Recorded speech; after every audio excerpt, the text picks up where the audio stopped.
அண்ணா IAS academy சாதனையாளர்களின் சங்கம்.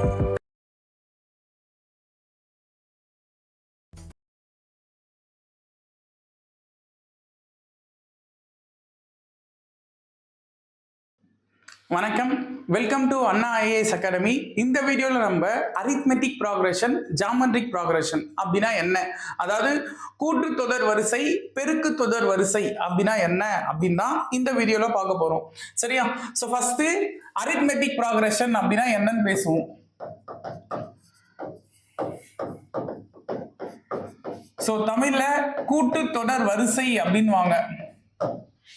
சரியா? இல்லைன்னா கூட்டுத்தொடர்கள்.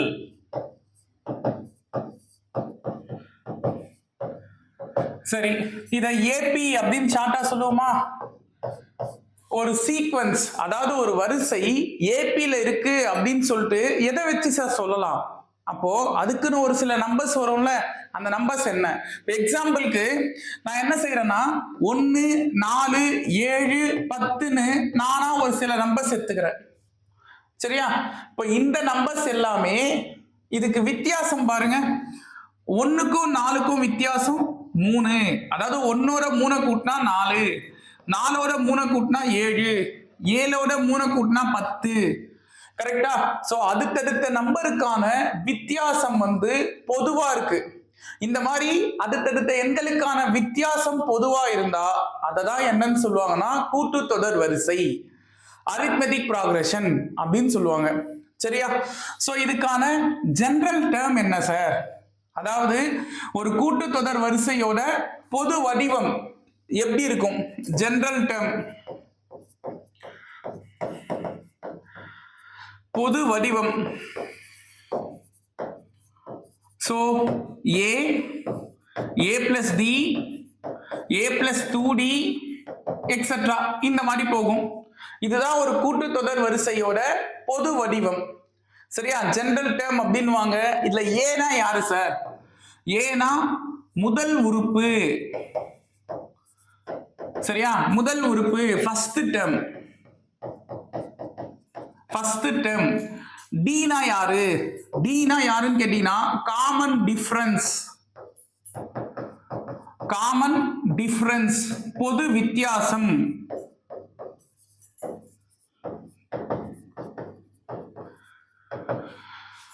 சரியா? டீனா பொது வித்தியாசம். சோ இது பாருங்களேன், இப்ப a plus d, a plus 2d இந்த மாதிரி கொடுத்துருக்காங்களா? இது எப்படி சார் ஜெனரல் டேர்ம்னு சொல்றீங்க? இப்ப எக்ஸாம்பிள், இந்த மாதிரி ஒரு வரிசை இருக்குன்னு சொன்னாலங்க, 1, 4, 7, 10ன்னு. இதுல பாருங்களேன், முதல் உறுப்பு நான் 1ன்னு எடுத்துக்கிறேன். சரியா? முதல் உறுப்பு 1 தானே? இல்ல, ஏன்னா முதல் உறுப்புன்னு தானே சொல்லியிருக்கோம் ஃபர்ஸ்ட் டைம்னு. அந்த முதல் உறுப்பு 1ன்னு எடுத்திருக்கேன். சரியா? அப்ப டீனா என்ன சார்? காமன் டிஃபரன்ஸ் சொன்னோமா? அதுக்கு என்ன ஃபார்முலானா T2 minus T1. T2 அப்படின்றது டேர்ம் 2, T1 அப்படின்னா டேர்ம் 1. அதாவது இரண்டாவது உறுப்பிலிருந்து முதல் உறுப்பை கழித்தால் வருவதுதான் டி. சார், ரெண்டாவது நம்பர்ல இருந்து ஃபர்ஸ்ட் நம்பர் கழிச்சா மட்டும்தான் பொது வித்தியாசம் வருமா? அப்படி இல்ல, மூணாவது நம்பர்ல இருந்து ரெண்டாவது நம்பர் கழிச்சாலும் பொது வித்தியாசம் தான். இந்த T2 minus T1 T3 minus T2க்கு ஈக்குவலா இருக்கும், T4 minus T3க்கு ஈக்குவலா இருக்கும். இந்த மாதிரி சொல்லிட்டே போலாம். சரியா? பாருங்களேன், 4 minus 1 3 தானே, 7 minus 4 3 தான், 10 minus 7 3 தான். சரியா? சோ அதெல்லாம் மதிப்பு மாறாது. அதனாலதான் அந்த வித்தியாசத்துக்கு பேரே பொது வித்தியாசம், காமன் டிஃபரன்ஸ். ஓகேவா? சோ இது டி. இப்போ இதுல இருந்து என்ன செய்யலாம்னா 4 minus 1ன்னு போட்டீங்கன்னா 3ன்னு வரும். இதுதான் டிக்கான ஆன்சர். நான் இந்த formula சொன்னலங்க, a plus d, a plus 2d இந்த மாதிரி போகும்னு. கரெக்டா? இதுல அப்ளை பண்ணி காமிக்கிறேன் பாருங்களேன். A1 இது 1 plus D3. Next 1 plus 2 into 3. கரெக்டா? 1 plus 2 into 3. அப்ப 1 3 கூட்டினா 4, ஃபர்ஸ்ட் 2 3 6, 6ஓட 1 கூட்டினா 7. சோ வரிசை கரெக்டா வருதா பாருங்க, 1 4 7. அந்த வரிசை கரெக்டா வருதா? அதனாலதான் இந்த a plus d a plus 2d என்னன்னு சொல்லுவாங்க, general term of an AP அப்படின்னு கொடுத்திருப்பாங்க. ஒரு கூட்டுத்தொடர் வரிசையின் பொது வடிவம். சரியா?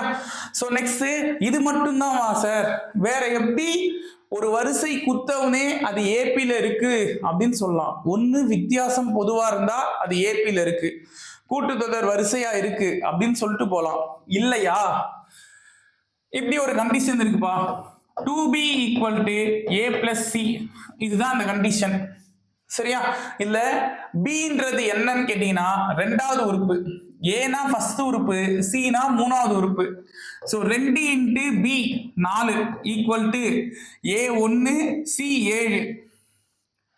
முதல் உறுப்பை நான் 1ன்னு எடுத்துக்கிறேன், மூணாவது உறுப்பை நான் சி எடுத்துக்கிறேன். சின்றது இங்க 7 தானமா, அதுதான் அங்க போட்டிருக்கேன். சரியா? சோ 2 நாள் 8, இங்க 1ஐயும் 7ஐயும் ஆட் பண்ணாலும் 8. இந்த மாதிரி ரெண்டு சைடும் ஈக்குவலா வருதுன்னா அது, அதாவது அந்த வரிசை ஏபில இருக்கு, கூட்டுத்தொடர் வரிசையில இருக்கு அப்படின்னு சொல்லிட்டு போலாம்.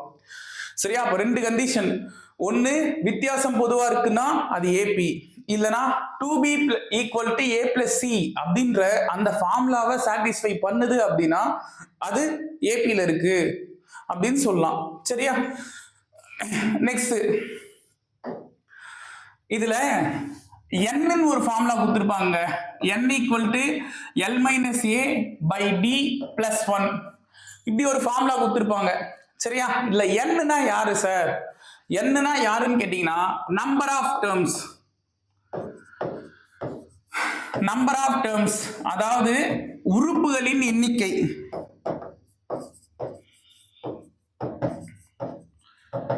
சரி, ஏனா நமக்கு தெரியும் முதல் உறுப்பு, கரெக்டா? First term. டினா பொது வித்தியாசம், காமன் டிஃபரன்ஸ்.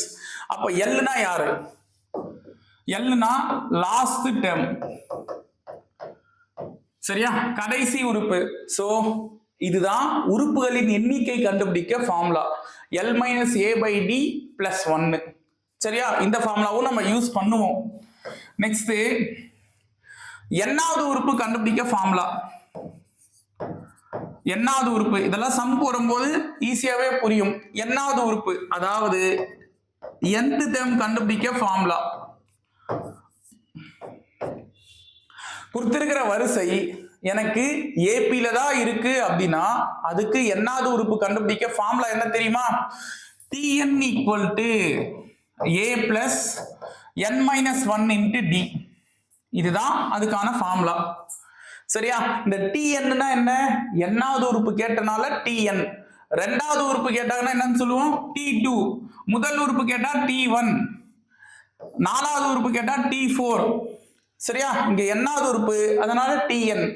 ஏனா முதல் உறுப்பு, என்னன்னா நம்பர் ஆஃப் டேர்ம்ஸ் உறுப்புகளின் எண்ணிக்கை, டினா காமன் டிஃபரன்ஸ் பொது வித்தியாசம். ரைட்டா? சோ இதுதான் என்னாவது உறுப்பு கண்டுபிடிக்க ஃபார்முலா. சரியா? சோ இது இல்லாம கன்செகட்டிவ் 3 டேர்ம்ஸ் அப்படின்ற ஒரு கான்செப்ட் இருக்கும். கன்செகட்டிவ் 3 டேர்ம்ஸ், அடுத்தடுத்த 3 உறுப்புகள், அடுத்தடுத்த 3 உறுப்புகள். சோ என்ன சார் அது அடுத்தடுத்த 3 உறுப்புகள்? a minus d, a plus d, இதுதான் அடுத்தடுத்த 3 உறுப்புகள். நல்லா புரிஞ்சுங்க, ஒரு வரிசை கூட்டுத்தொடர் வரிசையா இருக்கு சார், அதாவது அரித்மெட்டிக் ப்ராக்ரஷன்ல இருக்கு சார் அப்படின்னா அதுல அடுத்தடுத்த 3 உறுப்புகள்னு கொஸ்டின்ல கொடுத்திருந்தாங்கன்னா இதுதான் அந்த அடுத்தடுத்த 3 உறுப்புகள், a minus d, a plus d. ஓகேவா? இதே கன்செகட்டிவ் 4 டேர்ம்ஸ் அப்படின்னு தராங்க, கன்செகட்டிவ் 4 டேர்ம்ஸ், அடுத்தடுத்த 4 உறுப்புகள்.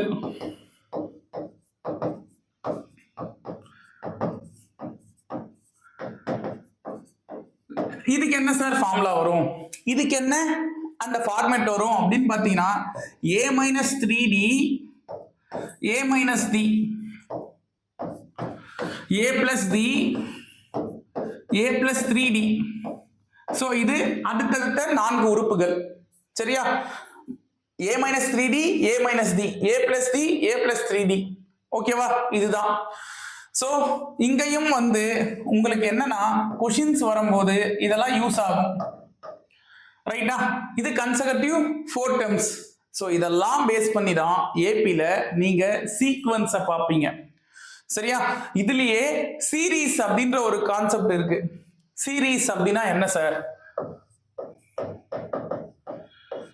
ஸோ கொஷின்ல சம்முன்ற வார்த்தை வரும், கூடுதல். அதை பேஸ் பண்ணி கொடுத்துருப்பாங்க.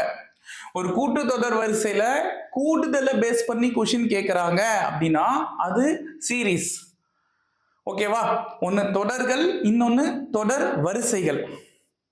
சோ இது தொடர் வரிசையில வரும். சோ இதுல பாருங்க, இல்ல நான் என்ன செய்யறேன்னா இதுக்கு 2 ஃபார்முலா இருக்குப்பா. Sn equal to n by 2 2a plus n minus 1 into d. இது ஒரு formula. Sn equal to n by 2 a plus l. இது ஒரு ஃபார்முலா. சரியா? இந்த 2 ஃபார்முலாவுமே ஏபில சீரீஸ்க்கான ஃபார்முலா தான்.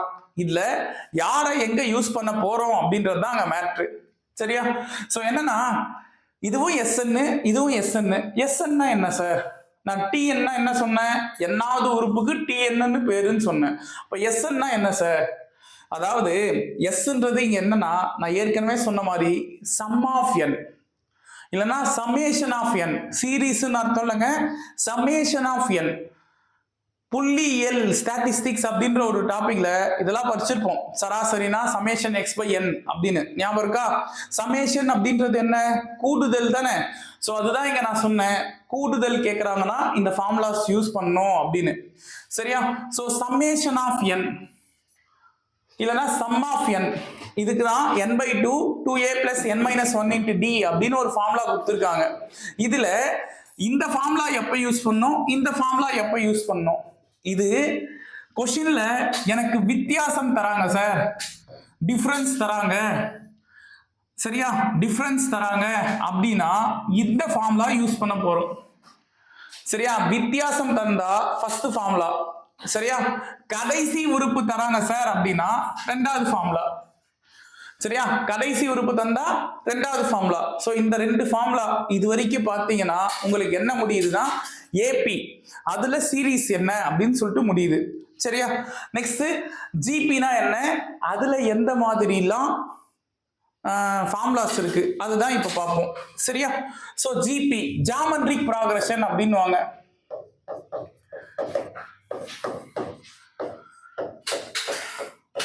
தமிழ்ல பெருக்கு தொடர் வரிசை. பெருக்கு தொடர் வரிசை. சோ பாருங்க, இதுல நான் என்ன செய்யறேன்னா ஒரு நம்பர் எடுத்துக்கிறேன், ஒரு சீக்வன்ஸ் இந்த மாதிரி போதுப்பா. இந்த சீக்வன்ஸை நான் பெருக்கு தொடர் வரிசை அப்படின்னு எதை வச்சு சொல்லலாம் அப்படின்னு பாத்தீங்கன்னா பாருங்க, ஒரே நம்பரால பெருக்குவேன். 3 9 9 3 27 27 3ஆல பெருக்குனா 81. சரியா? ஐயா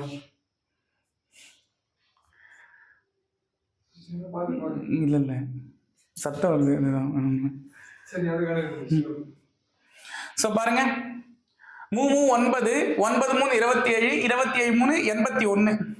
சரியா? சோ எல்லாமே காமனா ஒரே நம்பரால மல்டிப்ளை பண்ணிருக்கோம். அதனால இது பேரு ஜிபி, பெருக்கு தொடர் வரிசை. போன தடவை ஒரே நம்பரால ஆட் பண்ணோம், இங்க ஒரே நம்பரால பெருக்குறோம். சரியா? சோ கான்செப்ட் இவ்வளவுதான். சோ பெருக்கு தொடர் வரிசை அப்படின்னா அதுக்கு ஜெனரல் டேர்ம் எப்படி இருக்கும்? ஜெனரல் டேர்ம் பொது வடிவம் எப்படி இருக்கும்?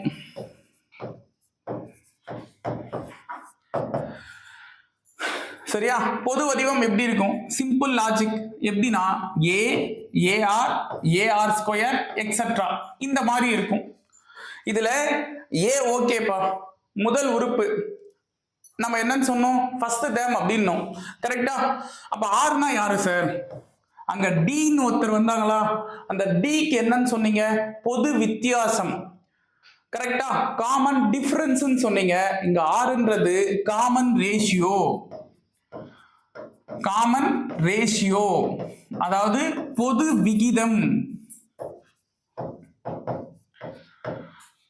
சரியா? பொது விகிதம் இது ஜெனரல் டேர்ம். இந்த ஜெனரல் டேர்முக்கு அப்புறம் இதுலயோ என்னாவது உறுப்பு அப்படின்னு ஒண்ணு இருக்கு. nth டேர்ம் என்னாவது உறுப்பு. இந்த என்னாவது உறுப்பு கண்டுபிடிக்க என்ன formula? Tn equal to a r power n minus 1. சரியா? Tn equal to a r power n minus 1. இதுல நமக்கே தெரியும் a என்றது என்ன? முதல் உறுப்பு.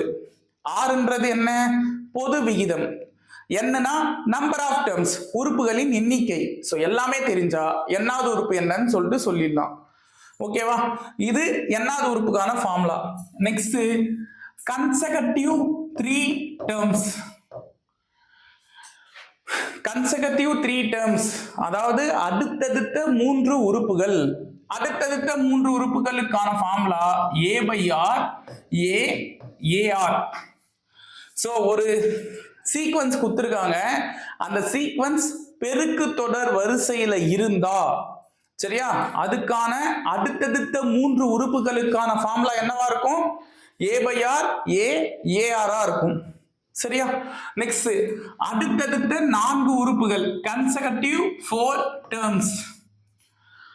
அடுத்தடுத்த 4 உறுப்புகள் என்னவா இருக்கும்? a by r cube a by r ar ar cube. இது அடுத்தடுத்த 4 உறுப்புகள். சரியா? consecutive 4 terms. சோ இது ரெண்டுமே ஞாபகம் வச்சுங்க, சம்ல வரும்போது பார்ப்போம். ஓகேவா? சோ அதே போல இதுல வேற என்ன சார் இது வரைக்கும் படிச்சீங்கன்னா என்ன வரும்னா சீக்வென்ஸ். இதுலயும் அங்க ஒரு விஷயம் சொன்ன ஞாபகம் இருக்கா? 2b equal to a plus c அப்படின்ற ஒரு கண்டிஷன். கரெக்டா? இங்கேயும் அது மாதிரி ஒரு கண்டிஷன் இருக்குங்க. ஒரு வரிசை டைரக்டா பார்த்தவனே அது பெருக்கு தொடர் வரிசைன்னு எதை வச்சு சொல்லலாம்னா இந்த கண்டிஷன் சாட்டிஸ்ஃபை ஆனா சொல்லலாம். b square equal to ac அப்படின்ற ஒரு கண்டிஷன். சரியா? இல்ல bன்றது என்னன்னா ரெண்டாவது உறுப்பு. அப்போ இங்க 9 ஸ்கொயர், aன்றது 3, cன்றது 27. சோ 9 ஸ்கொயர் 81, 3ஐயும் 27 பெருக்கினாலும் 81, ரெண்டுமே ஈக்குவலா வருது இல்ல? சோ அப்படி வரனால குத்திருக்கிற சீக்வென்ஸ் பெருக்கு தொடர் வரிசையில இருக்கு அப்படின்னு சொல்லலாம். சரியா? ஜிபில இருக்கு அப்படின்னு. இது வரைக்கும் பாத்தீங்கன்னா ஜிபில சீக்வென்ஸ் ஓவர். சீரீஸ் அப்படின்னும் போது அங்க ரெண்டு ஃபார்முலா பார்த்தோமா? Sn equal to n by 2 2a plus n minus 1 into d அப்படின்னு ஒரு formula. Sn equal to n by 2 into a plus l அப்படின்னு ஒரு ஃபார்முலா. கரெக்டா? ரெண்டு ஃபார்முலா பார்த்தோம். இங்க 4 ஃபார்முலா பார்ப்போம். சீரீஸ் எது சார் அந்த 4 ஃபார்முலா? Sn equal to இங்க a into r power n minus 1 divided by r minus 1 இது ஒரு ஃபார்முலா. சரியா? அதே போல Sn equal to a into 1 minus r power n divided by 1 minus r இது ஒரு ஃபார்முலா. பாருங்க ரெண்டு ஃபார்முலா சொல்லிருக்கோமா? மூணாவது Sn equal to na இது ஒரு formula. S infinity equal to a by 1 minus r இது ஒரு ஃபார்முலா. மொத்தம் 4 ஃபார்முலா இருக்கு. இந்த 4 ஃபார்முலா யார் யாரை எப்பப்ப யூஸ் பண்ணணும் அதுதான் இப்ப பார்க்க போறோம். சரியா? சோ பாரு, இதுல ஆரோட வேல்யூவை வச்சுதான் அது எந்த ஃபார்முலா யூஸ் பண்ண போறோம் அப்படின்னு சொல்ல போறோம். அப்ப ஆருக்கு என்ன சார் ஃபார்முலா? அங்க d என்னன்னு சொன்னோம்? t2 minus t1 சொன்னோமா? அது பொது வித்தியாசம்னு சொன்னோம்ல. r எப்படி சொல்லலாம்னா இதே விஷயத்தை கொஞ்சம் மாத்தி t2 by t1 சொல்லலாம். சோ பொது விகிதம் அப்படின்றது என்ன? t2 by t1. சோ இது எதுக்கு ஈக்குவலா இருக்கும் அப்படின்னு பாத்தீங்கன்னா t3 by t2 க்கு ஈக்குவலா இருக்கும், t4 by t3 க்கு ஈக்குவலா இருக்கும். சரியா? இதுதான் பொது விகிதம், காமன் ரேஷியோ அப்படின்றாங்க. சோ இந்த இடத்துல இந்த ஆரோட வேல்யூ நான் கொடுத்திருக்கிற சம்முல இந்த ஆரோட வேல்யூ கண்டுபிடிக்கிறேன். அந்த ஆரோட வேல்யூ 1 விட பெருசா இருக்கு சார். 1 விட பெருசா இருக்கு அப்படின்னா ஃபர்ஸ்ட் ஃபார்முலா. சரியா? ஆரோட வேல்யூ எனக்கு 1 விட சின்னதா இருக்கு சார். அதாவது மைனஸ்ல வருது, ஒன்னை விட சின்னதா வருது அப்படின்னா செகண்ட் ஃபார்முலா. சரியா? ஆரோட வேல்யூ கரெக்டா 1 வருது சார், ஆரோட வேல்யூ கரெக்டா 1 வருதுன்னா தேர்ட் ஃபார்முலா. சரியா? இது இன்ஃபினிட்டிக்கான ஃபார்முலா. கொஷின்ல அவங்களே சொல்றாங்க இன்ஃபினிட்டி டேர்ம்ஸ், முடிவிலி எண் தொடர் வரிசைகள் அப்படின்னு தான் தருவாங்க. ஸோ அந்த மாதிரி தந்தாங்கன்னா 4வது ஃபார்முலா. சரியா? இந்த 4 ஃபார்முலாவை பேஸ் பண்ணி தான் சீரீஸுக்கான, அதாவது ஜிபில சீரீஸுக்கான சம்மெல்லாம் இருக்கும். ஓகேவா? ஸோ இது வரைக்கும் ஏபிஜிபி முடிஞ்சுதா? நெக்ஸ்ட் ஹார்மோனிக் சீரீஸ் அப்படின்னு சொல்லிட்டு ஒரு சின்ன கான்செப்ட் இருக்கும். இதுல பெருசா சம்மும் கேட்கல, சம் புக்லயும் இல்லை. ஓகேவா? இருந்தாலும் ஒரு சின்ன விஷயம் வந்து தெரிஞ்சுங்க, இது தெரிஞ்சா போதும். ஹார்மோனிக் சீரீஸ் அப்படின்றது 1/AP அப்படின்னுவாங்க. சரியா? கூட்டு தொடர் வரிசையோட தலைக்கீழ், அதுதான் ஹார்மோனிக் சீரீஸ். ஓகேவா? சோ இந்த ஒரு விஷயம் தெரிஞ்சா போதும். நெக்ஸ்ட் ஸ்பெஷல் சீரீஸ்க்கான ஃபார்முலாஸும் சொல்லிடுறேன், அதை சொல்லிட்டு 1 by 1 நம்ம சம்ஸ் பார்ப்போம். சரியா? சோ ஸ்பெஷல் சீரீஸ், சிறப்பு தொடர்கள்.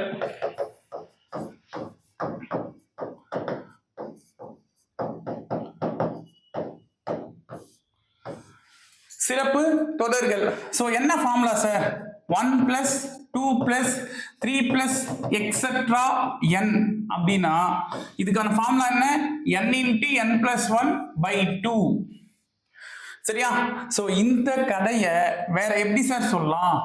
இந்த 1 plus 2 plus 3 plus etcetera n கொடுத்துருக்காங்கல்ல, இதை வேற எப்படி சார் சொல்லலாம்? the sum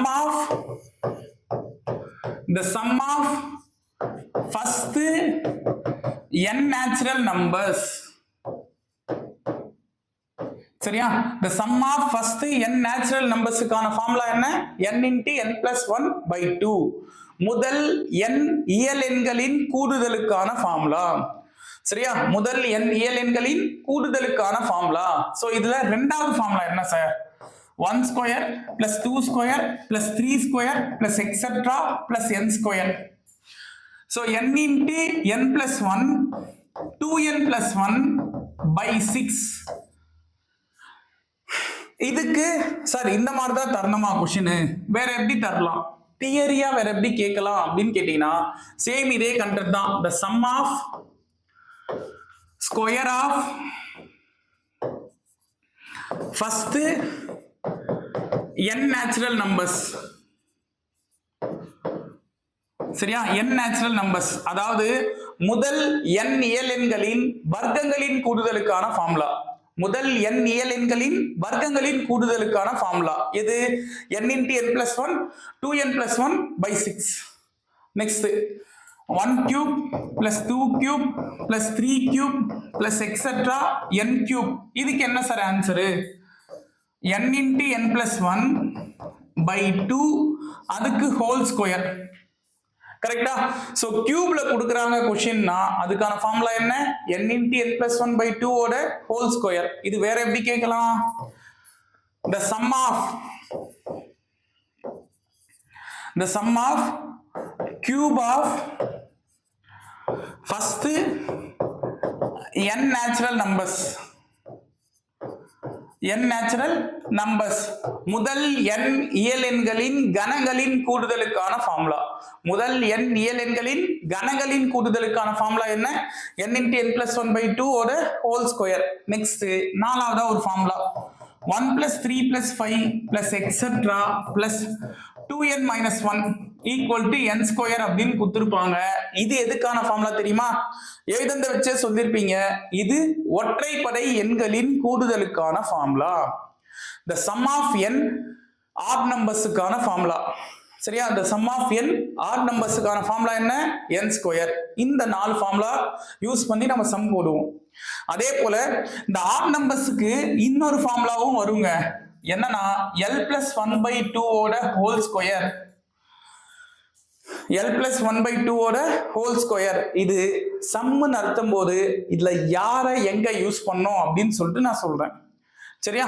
சம்முன்னு அர்த்தம் போது இந்த l plus 1 by 2 ஓட ஹோல் ஸ்கொயர் எந்த மாதிரி சம் கேட்டா அப்ளை பண்ணணும், n ஸ்கொயர் எந்த மாதிரி சம் கேட்டா அப்ளை பண்ணணும்.